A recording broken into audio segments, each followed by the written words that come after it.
Hello everyone, I am Seni Park, the head of Mind Coaching. Seni Park. Today, I will tell you about the first step to becoming the master of your mind. First of all, we humans live with a mind, and some people have very strong mental strength, while others have weak mental strength. Then, in the human world, people inevitably influence each other, and naturally, those with stronger mental strength and a higher mental level will more easily and naturally impart their influence on others. This is precisely why we must always refine our minds and strive to create stronger, bigger, and higher level thoughts. Then, there must be methods to elevate one's mental level step by step. But first, if you want to become the master of your mind, what is the true first step? That first step is to properly control your emotions. That is indeed the first step to becoming the master of your mind. According to what scientists have discovered, a person has between 40,000 to 60,000 thoughts a day. In our country, when scolding someone, we say, "Hey, you with 50,000 thoughts missing," which implies having 50,000 thoughts is reasonable. But of course, no one can control all 50,000 thoughts. No one in the world can claim to completely control all 50,000 thoughts in a day.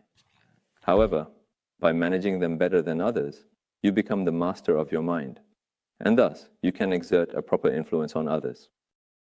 To do so, you must first control your emotions well. Therefore, you must constantly strive to maintain your emotions in a positive state.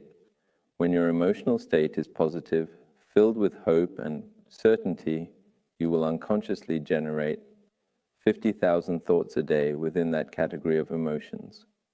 These thoughts will be the kind that make you more impressive and elevate you.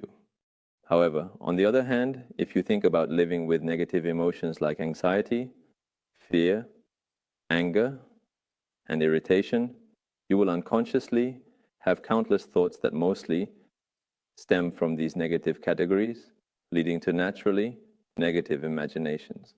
Such thoughts and imaginations become bad thoughts that ruin you.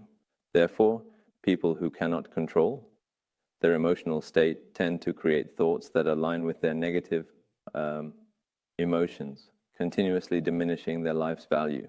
So you must constantly check whether your emotional state is always stable, correct, and positive. Then, how should you properly strengthen that? Make your emotional state positive.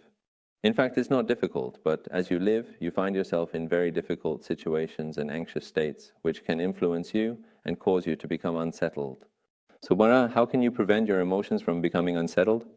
Regardless of the situation or conditions that unfold, it is necessary to have prior preparation to ensure that your emotions can function correctly and properly. Such prior preparation usually involves thinking of successful individuals in various fields who have overcome difficult situations as mentors in your heart, by constantly reflecting on their books, their existence, and the essence of their thoughts, and by making it a habit to repeatedly remind yourself of these so you don't forget, you can maintain a confident and stable emotional state even in those circumstances. It's because I trusted those who handled even more serious situations gracefully and followed their principles. Have you ever seen someone succeed while being unable to control their emotions?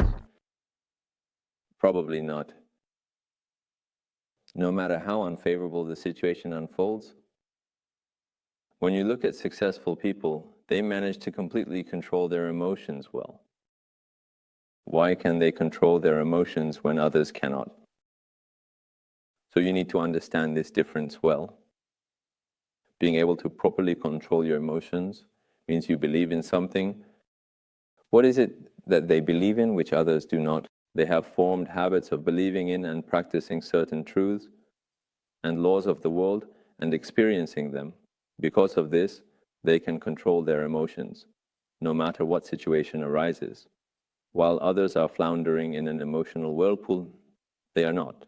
So they can continue to focus on what they want, dedicate themselves to it, and study it. This allows them to become experts in their field, creating a positive cycle. Therefore, you must become someone who can properly control your emotions. It seems like advice to set many goals. Developing the habit of consistently tuning your thoughts to feel like they are your own is the first step to becoming the master of your mind, and it is the way to maintain it. So everyone, the greatest discovery of humanity is that by changing your inner thoughts, you can change external conditions as well. Therefore, the first thing you need to do is become the master of your thoughts. The first step to stabilizing even the subconscious level is to control your emotions. Once you manage your emotions well, aim to reach a level where you can naturally influence others as an emotionally stable person, allowing wonderful things to happen. So we'll stop here for today. Let's meet again in the next video. Stay strong. Thank you.